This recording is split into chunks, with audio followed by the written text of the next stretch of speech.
9:20. La sesión de ayer en el Pleno del Consejo Constitucional fue muy importante porque se votaron una serie de enmiendas que habían presentado sectores de oposición, fundamentalmente muy relevantes respecto al contenido de esta propuesta constitucional. Entre ellos, por ejemplo, aquella norma que establece que la ley debe proteger el derecho a la vida de quien está por nacer. Es un cambio sutil de una palabra nada más, pero que tendría, de acuerdo a lo que dicen los críticos de esta enmienda, una serie de alcances importantes. Hubo también aprobación del derecho a la conciencia institucional, entre otros temas. Asuntos que vamos a conversar a partir de ahora con el consejero del Partido Republicano, Luis Silva, que nos acompaña esta mañana. Gracias por conversar con nosotros, Luis. De nada, Sebastián, muy buenos días. Luis, usted decía ayer que estaban satisfechos después de la sesión de trabajo, después de las votaciones del Pleno. ¿Cuán importante fue la jornada de ayer para el Partido Republicano en este trabajo? Fue importante no solo para el Partido Republicano, sino creo que para Chile, porque el proyecto de constitución que estamos haciendo para culminar el 7 de noviembre va consolidándose, va avanzando paso a paso según las etapas previstas del proceso. Creemos que fue especialmente interesante la jornada de ayer, o satisfactoria, porque se aprobaron cuestiones muy sentidas por la ciudadanía. Estoy pensando particularmente en la norma sobre inmigración, que prevé que aquellos que ingresen irregularmente al país deban ser devueltos a la brevedad posible. Y estoy pensando también en la Defensoría de las Víctimas, un órgano que viene a emparejar la cancha ofreciéndole a quienes han sido víctimas de un delito una ayuda estatal para poder hacer valer sus derechos en tribunales. Luis, ahora, a pesar de esas aprobaciones, hubo otros temas que captaron mucho más la atención y que también llevan el debate a temas que son sensibles para todos los sectores políticos representados en el Consejo, por razones distintas, por cierto. Pero ayer, por ejemplo, ya lo comentábamos, se aprueba esta ley o esta enmienda más bien del artículo 16 en el inciso 1. La ley protege la vida de quien está por nacer, es lo que establece esta enmienda. ¿Cuán relevante es eso para el Partido Republicano, Luis? La enmienda es relevante y creo que la controversia es absolutamente artificial y devela una irresponsabilidad por parte de quienes la alientan. ¿Por qué? ¿Por qué? En primer lugar, porque recoge casi literalmente lo que está hoy día en la Constitución vigente. La ley protege la vida del que está por nacer. Como tú bien señalabas al inicio, Sebastián, hubo esta pequeña modificación, se reemplazó del qué por quién. Sin embargo, el alcance de la norma no cambia un milímetro porque nunca nadie ha dudado que aquello que está en el seno materno gestándose es alguien, es un ser humano. Y lo único que hacemos con el reemplazo es subrayar precisamente esta cualidad que lamentablemente puede llegar a ser olvidada. Aquí déjame señalar, Sebastián, solo a mayor abundamiento, lo que señala el pacto en la Convención Interamericana de Derechos Humanos, un tratado internacional vigente en Chile desde 1990. Ese pacto no solo hace equivalente persona con ser humano, disposición que fue rechazada, como bien sabrás, el viernes de la semana pasada, sino que le reconoce a todas las personas el derecho a la vida y dice que la ley debe proteger este derecho. En general, dice, desde la concepción, es decir, va más allá de lo que dice la Constitución vigente y de lo que va a decir la Constitución que estamos aprobando. Y es derecho en Chile, por lo tanto, nadie puede responsablemente decir que con lo que se aprobó ayer se está de alguna manera cambiando el ordenamiento jurídico. Luis, si es que usted dice que no altera en nada la interpretación o la ley tal como está hoy día, ¿por qué era relevante ese cambio del qué al quién? Porque aquí hay una premisa psicológica que está en juego, que dice que lo obvio por obvio se calla y por callarse se olvida. Nosotros hasta hoy tenemos conciencia muy clara de que lo que se está gestando en el seno materno es alguien, un ser humano. Sin embargo, el anteproyecto omitió todo reconocimiento a la vida del que está por nacer. Quizá por razones obvias, pero corremos el riesgo de olvidar lo obvio por callarlo. Y eso a nosotros nos parece que sería muy peligroso, porque al final el sí es significativo, entonces. Por supuesto, pero simbólico. No va a tener necesariamente un alcance diferente del que tiene el texto de la Constitución vigente o del que podría dársele al pacto, a la Convención Interamericana de Derechos Humanos. Bueno, esa interpretación es algo que está en discusión hoy día, ¿no? No es algo zanjado. Así lo planteaba Verónica Undurraga, la presidenta de la Comisión de Expertos, quien decía que ese cambio por la palabra quién podría darle titularidad de derecho al embrión y por lo mismo entonces generar todo un cambio respecto a la viabilidad de la ley de aborto en 3 causales, por ejemplo. Mira, yo no entiendo por qué hay personas que se ponen tan nerviosas con estas discusiones, como si se estuvieran reabriendo debates que debían permanecer clausurados. Hay mucho en juego, o Luis, clausurando por eso debates creo, ¿no? que debieran permanecer. Pero es que las democracias, Sebastián, son discusiones que permanecen abiertas, ¿no? Y hay discusiones que se inician y se clausuran, podríamos decir, temporalmente con una sentencia, con una ley, pero la democracia esencialmente permite que todas las discusiones se vuelvan a reabrir. Por lo tanto, mostrar, digamos, o escandalizarse por el hecho de que se está discutiendo una norma que ciertas personas querían o querrían que permanezca sin discutir, es de alguna manera, ¿no es cierto?, ponerle coto a la democracia, y nosotros no estamos de acuerdo con eso. Ahora, eso significa reconocer que efectivamente con una modificación de este tipo es posible volver a discutir en otras instancias, ¿no? En la sede del Legislativo o en el Tribunal Constitucional eventualmente la constitucionalidad de la ley de aborto en 3 causales. ¿Lo reconoce así entonces, Luis? La modificación que nosotros estamos introduciendo y que ya se aprobó ayer, no representa ningún cambio respecto de lo que podría hacerse con la legislación vigente. Me refiero al 19 número 1 de la Constitución actual, me refiero al artículo 4 de la Convención Interamericana de Derechos Humanos. Todo lo que se puede hacer con esos instrumentos podría llegar a hacerse con la Constitución en caso de ser aprobada. Yo se lo pregunto en particular porque para el Partido Republicano este es un tema que sigue siendo importante y ustedes lo han planteado abiertamente también en términos de defender la vida desde la concepción hasta la muerte. Lo planteó de hecho Antonio Barquesi también ayer en su argumentación el día de ayer. O sea, ustedes están con la intención política, muy legítima por cierto, de derogar una ley de aborto en 3 causales, por ejemplo. Nuestra convicción como republicano es conocida por todos. Nadie puede declararse sorprendido porque hayamos repuesto lo que dice la Constitución actual de proteger la vida del que está por nacer. Nadie pudo declarar sorprendido de que pusiéramos una disposición que no fue aprobada finalmente, que definiera que todo ser humano es persona. Ahora, las instancias para dar estas peleas políticas son variadas, ¿no? Y nosotros definitivamente vimos que el Consejo Constitucional, la discusión de la nueva Constitución, no era el lugar para zanjar la discusión sobre el aborto. Por lo menos sí recuperar lo que decía la Constitución vigente, lo que dice la Constitución vigente, con esta pequeña modificación que subraya, ¿no?, la condición de sujeto que tiene aquel que se está gestando en el seno de la mujer. Ahora, Luis, ¿usted cree que con esta modificación que se ha propuesto y que se aprobó ayer es más factible, es más viable dar esa discusión política luego respecto a la ley de aborto que existe, que está vigente en nuestro país, para revertirlo? Creo que no. Creo que cualquier persona que quisiera discutir la ley de aborto en 3 causales o la jurisprudencia del Tribunal Constitucional tendría hoy las herramientas que le ofrece la Constitución y el Pacto Interamericano y que no ofrecerían ninguna diferencia con la que le va a ofrecer la Constitución en caso de ser aprobada. Luis, ayer en conversación aquí en CNN Chile, la consejera Gloria Hood dijo que quería que este aspecto de la vida de quien está por nacer lo vieran luego los expertos, y si es que ellos creían que efectivamente podía poner en riesgo el aborto en estas 3 causales, bueno, ella estaba dispuesta entonces a cambiar esa enmienda. ¿Qué le parece a usted ese punto? Yo obviamente no comparto con Gloria esa posición.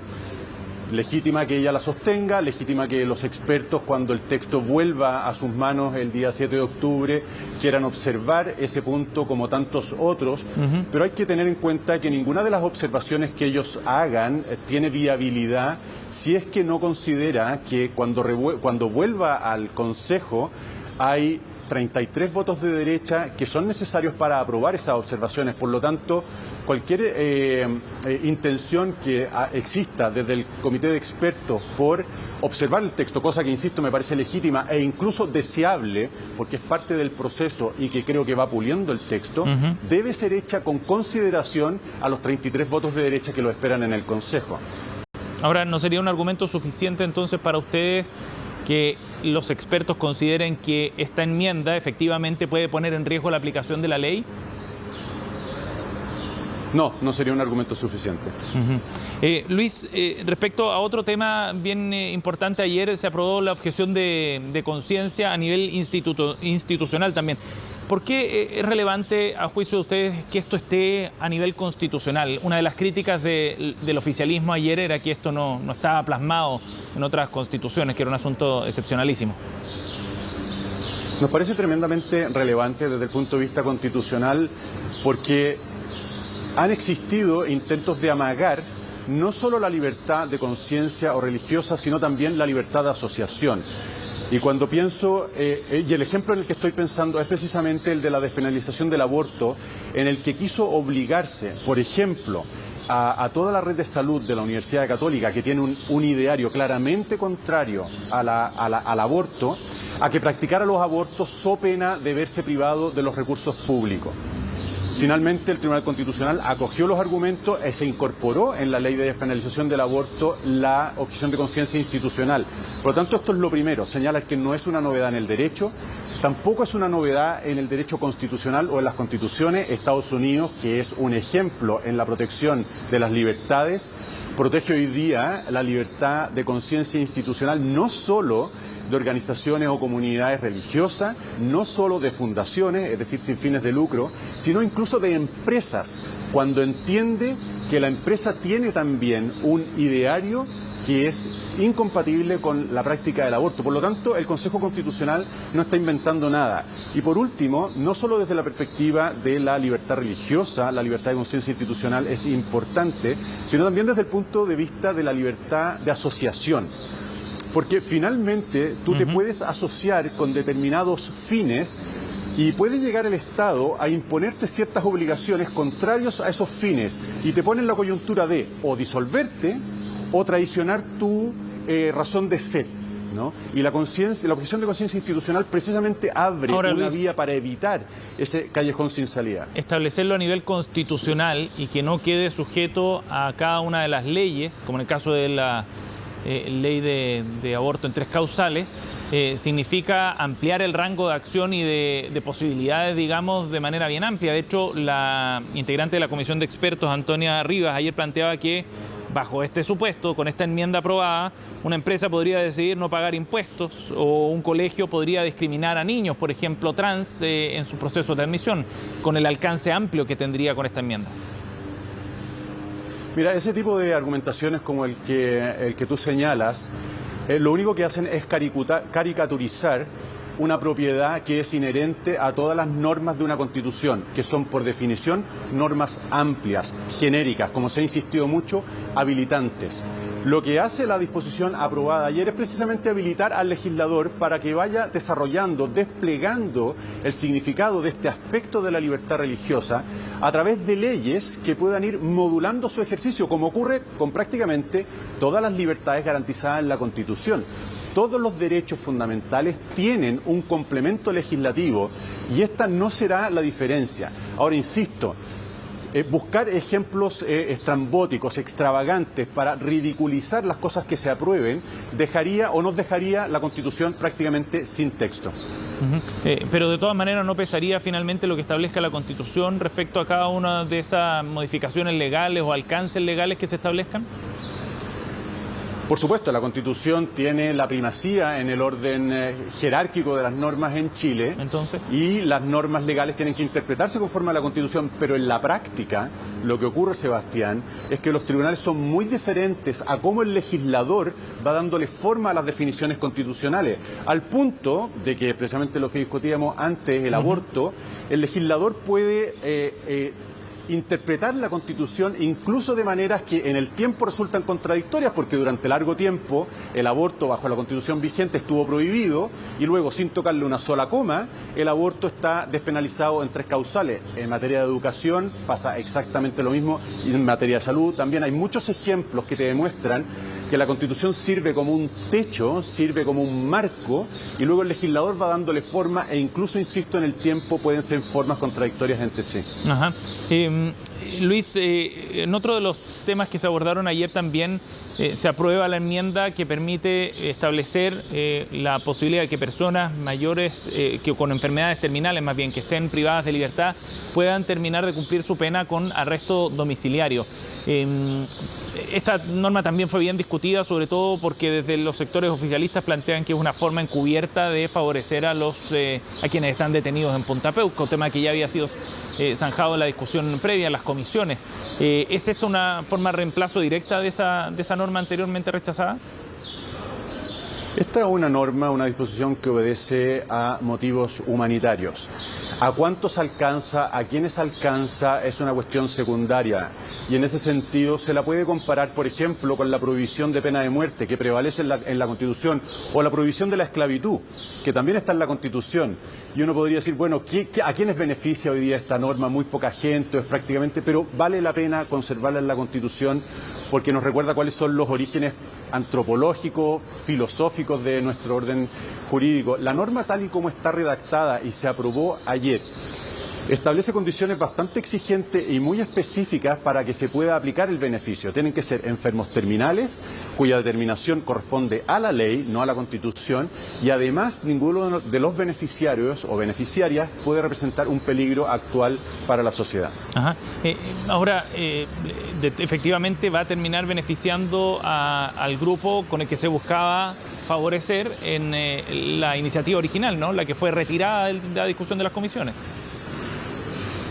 Mira, para nosotros una premisa en la discusión de esta disposición como de otras es que no es coherente invocar razones humanitarias o la protección de la humanidad para excluir a un sector, cualquiera que sea, de la protección que merece la humanidad. Luis, ahora en una mirada más general, una de las críticas que habían planteado desde su sector en el proceso anterior tenía que ver fundamentalmente con las disposiciones identitarias que se habían aprobado en la convención, me refiero, ¿no? A eso con el proceso anterior. Disposiciones identitarias, el hecho de haber pasado máquina, el que se haya excluido a la derecha, y ahora uno empieza a revisar el contenido de las enmiendas que se han ido aprobando y la forma además en las que son respaldadas, donde está muy clara la división entre los sectores de derecha y los del oficialismo, marcadamente en sus votaciones, ¿no? No se están cometiendo los mismos errores que ustedes tanto criticaron respecto al proceso de la convención anterior. Este proceso es muy diferente al proceso anterior, tanto en la forma como en el fondo. Veamos primero la forma.